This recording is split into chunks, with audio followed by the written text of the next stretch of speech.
Texas. Game 3 between these. Of course, San Antonio won Game 1 on the road against the defending champions. Thunder, underdogs for the first time in 33 playoff games, plus 3.5. De'Aaron Fox back in the lineup for the Spurs after suffering that right ankle injury.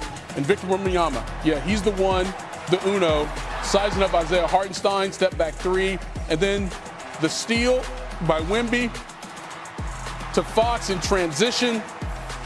Spurs up 12-0. Next possession. Devin Vassell, 15-0 run, the longest run to start a playoff game since 2020. But SGA and the Thunder were like, yeah, we are down, but we are far from over. The drive to Jalen Williams, the other Jalen Williams, not available in this game, but the Thunder were down just 5 there. Less than 40 to go in the first quarter. Fox finds Wemby, deep 3. Wemby had 7 points, 3 assists, and 1 block in the first quarter. Spurs were up 5. But in the second quarter, SGA, he's the leader, the man superior, right? He proves it. That's his first bucket of the game. That's a 3. Thunder get their first lead. And then bumps the defender, mid-range, goes. He had nothing in the first quarter. 9 points in the second quarter. And then here he finds Alex Caruso, tipped out to Williams, corner 3. 14 points, career playoff high at the half for Williams. It's a 7-point OKC lead. Third quarter. Vassell with the steal. Up to Stephon Castle. He's hacked by A.J. Mitchell. And then Vassell's like, yo, what's up? Yo, you want static? Let's go. Both Vassell and Mitchell, they're giving double techs. Mitchell's giving a flagrant 1. Mitchell would leave with an injury after the play. So, let's keep it pushing here in the third. Thunder up 7. Jared McCain drives. Somehow gets the layup over Wemby, who falls out of bounds. Oh, is he flexing on him? Thunder up 75-66. Here Fox to Wemby. Pick and roll for the tough bucket and 1. Spurs down 9 after the free throw. They were down 11, though, going to the fourth quarter. Could they make a rally? They're down 11. Wemby misses the step back. Vassell, cleanup. 9-point deficit.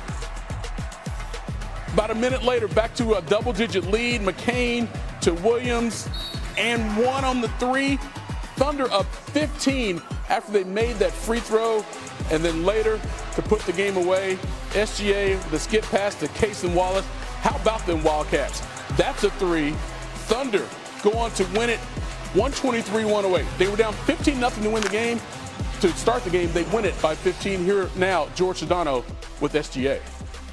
This game started 15-0 on their end. It's always SGA, but for OKC, one night it's A.J. Mitchell, one night it's Alex Caruso, Friday night it's Jared McCain. What did you see from OKC in the Game 3 win?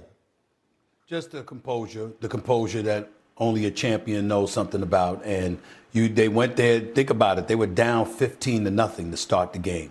And they ended the game winning by 15. So from the point of being down 15-0, they outscored San Antonio by 30. They held them to 31% shooting from three-point range. They shot 44% from three-point range.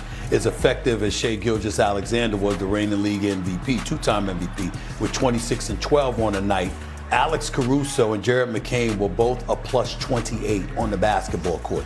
McCain comes off the bench and gives you 24 points. The other Jalen Williams, while J-Dub was on the bench hurt with his hamstring, the other Jalen Williams that was going to come in there and was supposed to be a big body to, spell for Isaiah Hartenstein or Chet Holmgren, still manages to chip in about 17 points. You saw the 4-point play that, he was converting right there. Just everywhere you turn, no matter what it is, they have something to answer whatever challenge that you throw in their direction. And that's what they did tonight going into San Antonio for Game 3 to reclaim home court advantage in this series. It's the Sam Presti effect, right? That bench outscores San Antonio 66-23 again in this game. Stephen A. Wemby had 5 shots in the first half. He didn't make his first 2-point field goal until the third quarter. What did you see that OKC did defensively against Victor Wembanyama? Well, you got Isaiah Hartenstein out there bodying him up at every turn, putting a body on him. You know, Wemby danced on him at the beginning of the game and pulled up from 3, no doubt about that. But for the most part, when you saw that Vassell was getting himself going, De'Aaron Fox had gotten back into the mix. He was going to make 50% of his shots. He was looking to be aggressive. And for once, you didn't have Stephon Castle, as good as he is. Remember, he had 20 turnovers in the first 2 games. So finally, he was off the ball. You were looking to get other people involved, no doubt about that. But also the physicality that Oklahoma City was throwing in Wemby's direction sort of derailed him to some degree. He's still great. We all know that. But the thing about it is, at 7'5", to be as slim as he is, I don't give a damn who you are, whatever the opposing team is. If you have somebody remotely in the same size stratosphere as him, what you're going to do is try to use physicality to your advantage, because you know he's rail thin. And that's what you tried to do. And that's what Isaiah Hartenstein has been doing to him the last 2 games. And it's been somewhat effective. He's still got some numbers, but they weren't 41 and 24 like they were in game 1. Worth pointing out, nobody in the NBA had more road wins this season than OKC. They get one Friday night. Stephen A., thanks. No problem.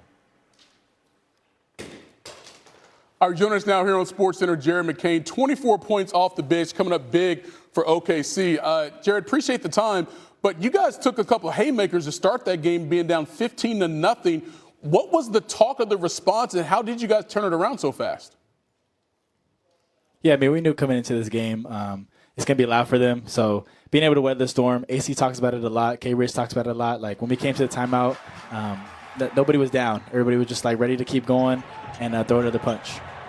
You're in that environment where, you know, you're on the road and they jump into that big lead, but you're also in the mentality that you guys are trying to get home court advantage back after losing game 1 at home. What was the overall approach for you guys coming into such an insane environment? Yeah, a lot of it's just executing the details. Like, we know how to play. We know the game plan. And so being able to execute the little things, especially on the road, it's huge. In a loud environment, being able to know the coverage, know what we're doing. We did a great job of that defensively. Chet, Hart, a lot of them did a great job of that. I want to talk about the defensive plan, if you could, on Victor Wembanyama. I mean, he didn't get a 2-point bucket until really late in that game. What are you guys trying to do team-wise to try to limit his production out there? Yeah, I mean, he's an elite player. So being able to be physical with him, but it takes a whole team. And so being able to lock in as one and rebound, especially against him. But our guys that were on him primarily, they did a great job of that.